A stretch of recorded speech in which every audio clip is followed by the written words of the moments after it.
Saudara, kontestasi memperebutkan kursi Jakarta 1 kian menarik. Tak hanya isu penting Jakarta, tarik ulur pengusungan calon juga layak diperbincangkan. RK Suswono versus Pramono Rano, siapa yang lebih unggul?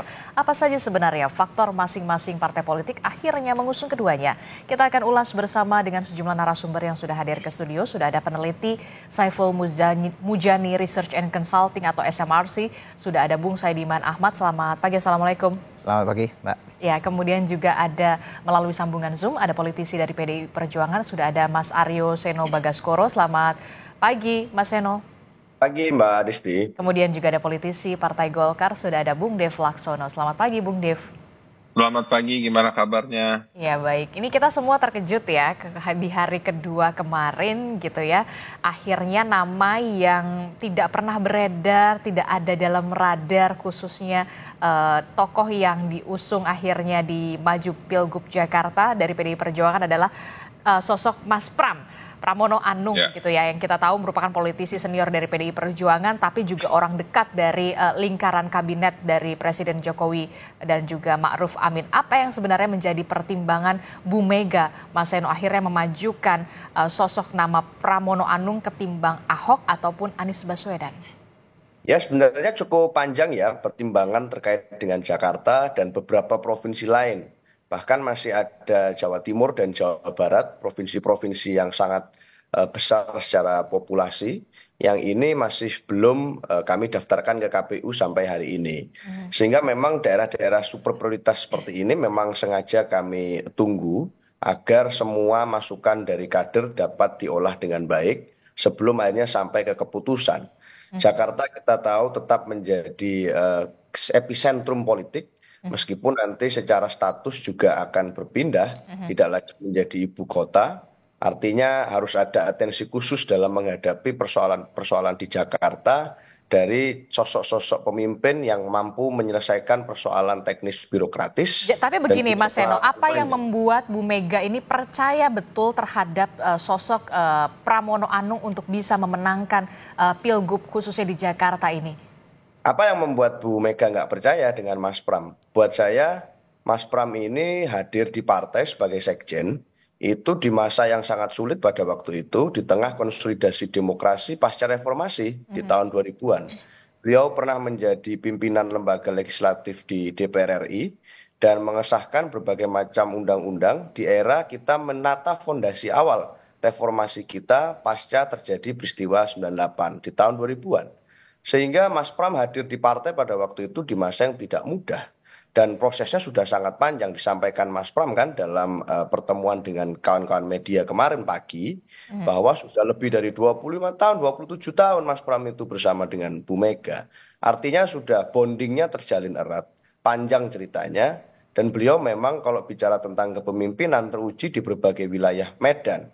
Mau di legislatif maupun di eksekutif, ini beliau punya kemampuan manajerial kepemimpinan yang sangat mumpuni. Apalagi dikawinkan dengan pasangan Pak Rano Karno yang asli Betawi, yang akan membawa nafas kebudayaan lebih jauh kepada kepemimpinan dan gaya beliau di Jakarta. Jadi kalau bicara Mas Pram memang bukan figur yang selama ini tampil di depan layar, meskipun pernah ya di era menjadi sekjen atau DPR RI terus di depan layar. Tetapi beliau memang punya kemampuan yang nggak kaleng-kaleng juga ini barang. Kemampuan yang mumpuni tidak kaleng-kaleng, apalagi sudah malang melintang di dunia politik sudah sejak lama begitu. Tidak hanya di PDI Perjuangan tapi juga di pemerintahan begitu ya. Betul. Mas Seno, ini kan kalau kita lihat kan Mas Pram ini bukan orang yang ada dalam radar yang beredar selama ini di kontestasi Pilgub Jakarta begitu. Mampukah kemudian kerja keras dari mesin partai politik termasuk juga ketokohan antara Mas Pram dan juga Bung Rano Karno ini bisa dengan cepat mengerek elektabilitas keduanya dengan waktu yang sangat singkat ini? Ya, memang kalau bicara tentang pilkada kita saat ini semuanya juga bergerak sangat cepat dan dinamis ya Mbak. Artinya dulu beberapa bulan yang lalu saya juga ingat bahwa di Jawa Tengah misalnya itu nggak ada nama Pak Andika di dalam berbagai survei. Ini namanya 0% waktu itu. Karena PDI Perjuangan belum menspil calonnya. Nah, saat kemudian PDI Perjuangan sudah men-spill calonnya, nama Pak Andika melejit sangat tinggi dan bahkan seringkali melebihi calon-calon yang sudah lebih eksis terlebih dahulu, yang sudah terlebih dahulu melakukan deklarasi. Artinya apa? Jangan-jangan ini nama Pak Pramono dan Pak Rano Karno ini tidak ada di survei karena memang belum kami munculkan, belum kami adakan gitu loh. Dari PDI Perjuangan calonnya selama ini juga belum pasti mengerucut ke siapa. Kalau kami yakin bahwa setelah dilakukan deklarasi dan pengusungan secara resmi di KPU kemarin, ini juga akan berkorelasi dengan naiknya signifikansi elektoral yang karena ini semua mesin partai langsung digerakkan untuk melakukan pemetaan, canvassing, dan door-to-door campaign Oke. untuk mengawal Mas Pram dan Pak Rano. Kalau ada anggapan begini, Mas Seno, dipilihnya Mas Pram ini oleh Bu Mega karena memang satu merupakan senior dari Partai Demokrasi Indonesia Perjuangan, yang kedua adalah diharapkan bisa menjadi jembatan antara pemerintahan yang sekarang dengan PDI Perjuangan untuk memperbaiki hubungan, termasuk juga akan adanya hubungan yang akan dilakukan antara PDI Perjuangan dan juga pemerintahan yang baru Prabowo Gibran. Benarkah demikian? Ya,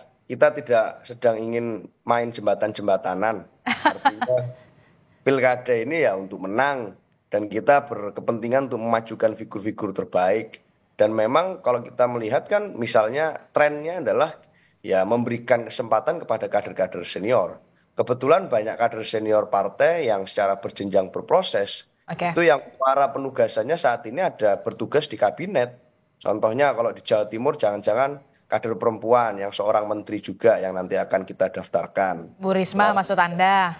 Ya, lalu kemudian di Jawa Tengah gitu ya ada Pak Hendi gitu yang itu juga adalah kepala lembaga negara. Ada Pak Asto Wardoyo di wali kota yang itu juga kepala lembaga negara. Lalu ada Pak Andika Panglima TNI yang juga mantan Panglima TNI kan dulu. Artinya adalah kader-kader yang memang punya pengalaman panjang di pemerintahan.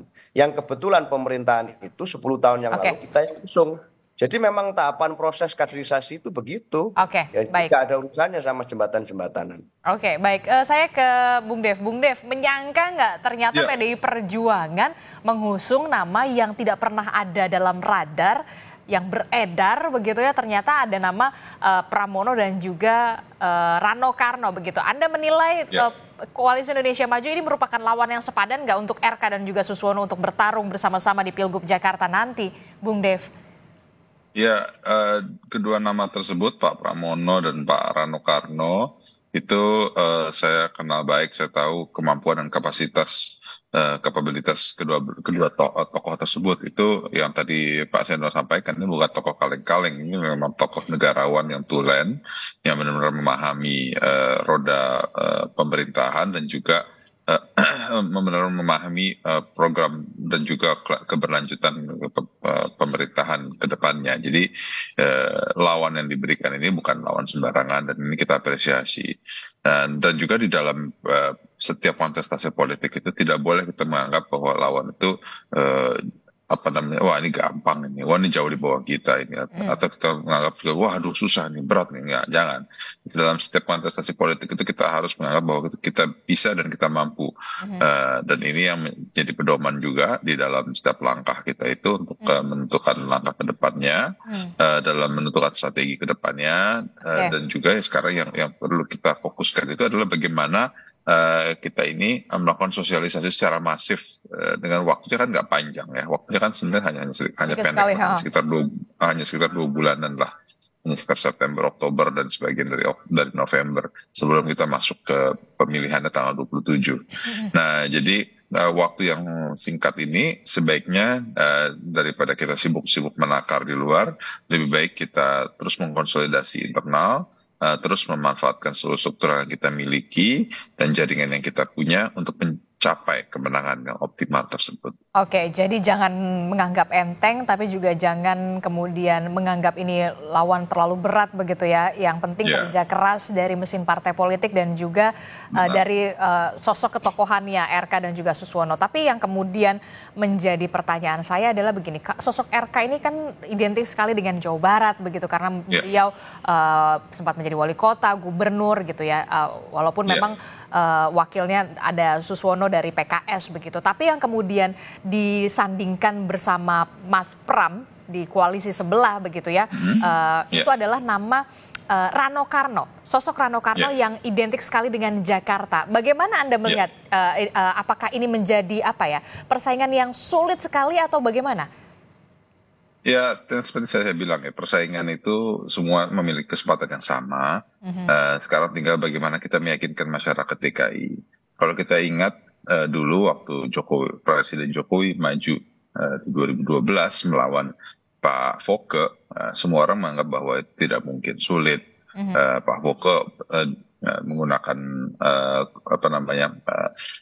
semangat Betawi asli, terus pengalaman puluhan tahun, dan juga incumbent pada saat itu. Semua orang pasti menganggap bahwa pasti Pak Foke akan menang dengan mudah.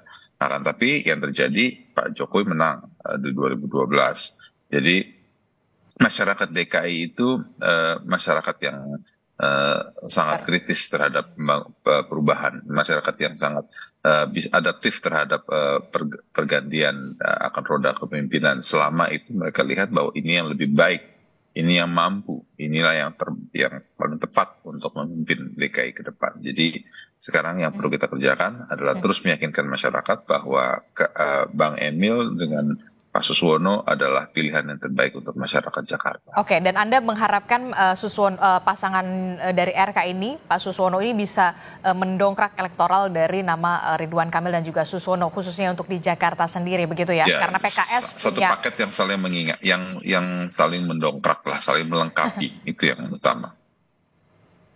Oke, baik, saya ke Mas Saidiman, Anda melihat apa yang menarik di sini di Jakarta? Orang yang tidak pernah ada dalam radar, tidak pernah beredar, bahkan di lembaga survei begitu ya.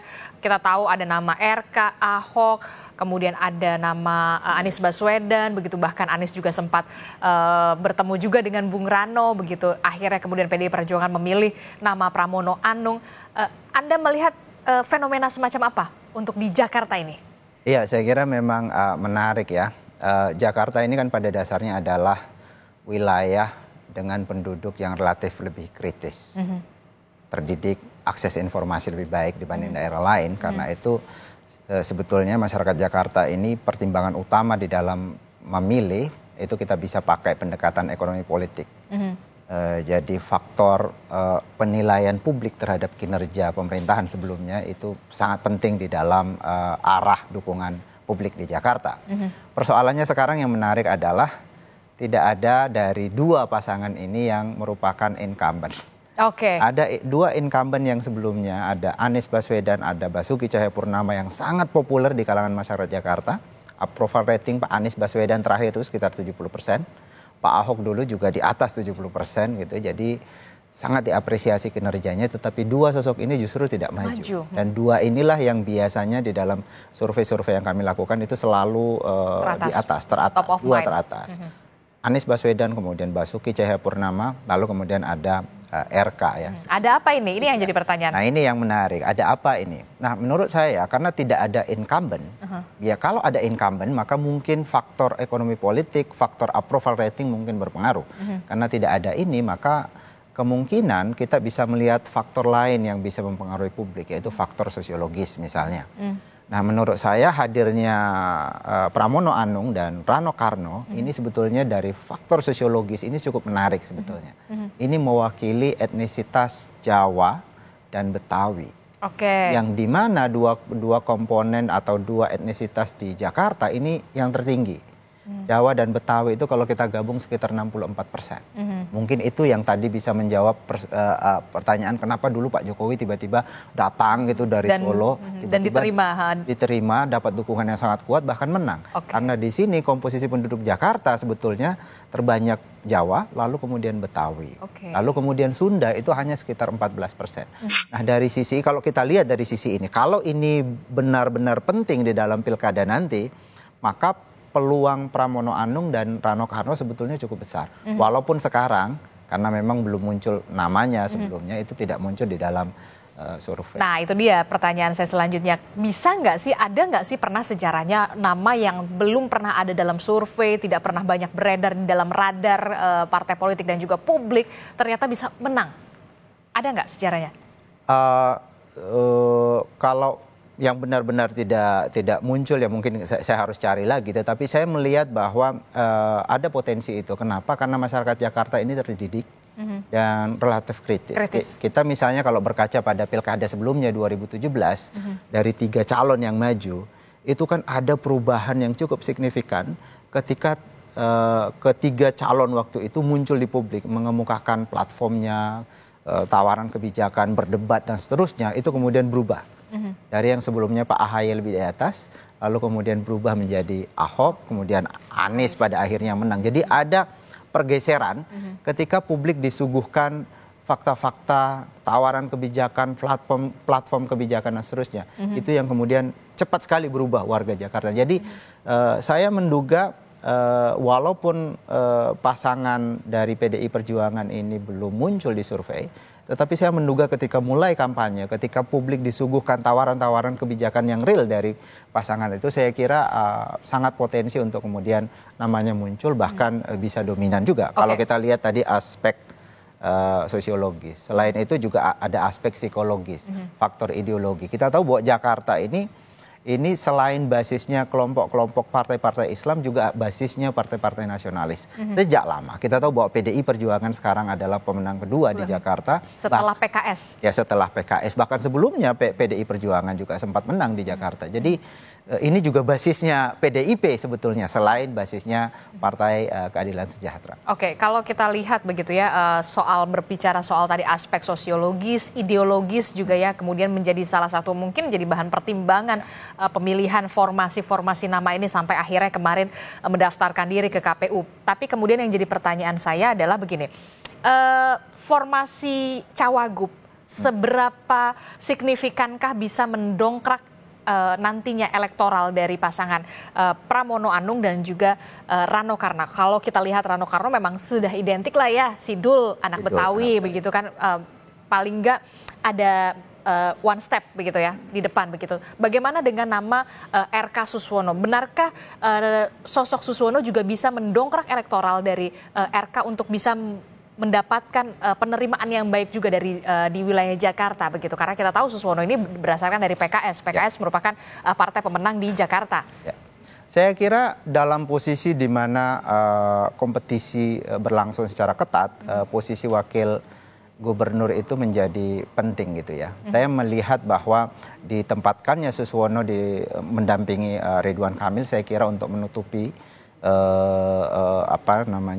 kebutuhan Ridwan Kamil untuk melakukan penetrasi ke kelompok-kelompok Islamis yang selama ini itu memang sangat identik dengan Pak Anies Baswedan. Tapi kan PKS tidak mendukung Pak Anies Baswedan. Nah, kelompok ini itu perlu ditarik oleh Ridwan Kamil, karena bagaimanapun Ridwan Kamil tadi kalau kita lihat basisnya kalau dari etnis itu kan ya sekitar 14%, ini perlu masuk ke kelompok ideologis yang lebih kanan lah dalam pengertian begitu, dan ini bisa diwakili oleh tokoh dari Partai Keadilan Sejahtera. Dan kita tahu bahwa PKS ini kan partai yang relatif solid gitu ya, dalam berbagai pemilu kita saksikan bahwa PKS ini kadang-kadang muncul kejutan-kejutan di akhir. Jadi dalam survei tidak terlalu terlihat ya, tetapi menjelang pemilihan biasanya tiba-tiba muncul calon dari PKS. Kita tahu misalnya pilkada di Jawa Barat sebelumnya, kemudian di Jawa Tengah, orang seperti Sudirman Said kan kemudian mengejar walaupun tidak menang, tetapi ada perubahan signifikan menjelang akhir, dan itu saya kira bagian dari kerja mesin partai yang efektif dari partai seperti Partai Keadilan Sejahtera. Anda melihat sosok Suswono punya peluang yang signifikan untuk mendongkrak elektoral dari Ridwan Kamil di Jakarta? Termasuk juga dengan Rano Karno. Ya, saya melihat kehadiran Suswono di sana lebih penting pada aspek soliditas partai yang ada di belakangnya.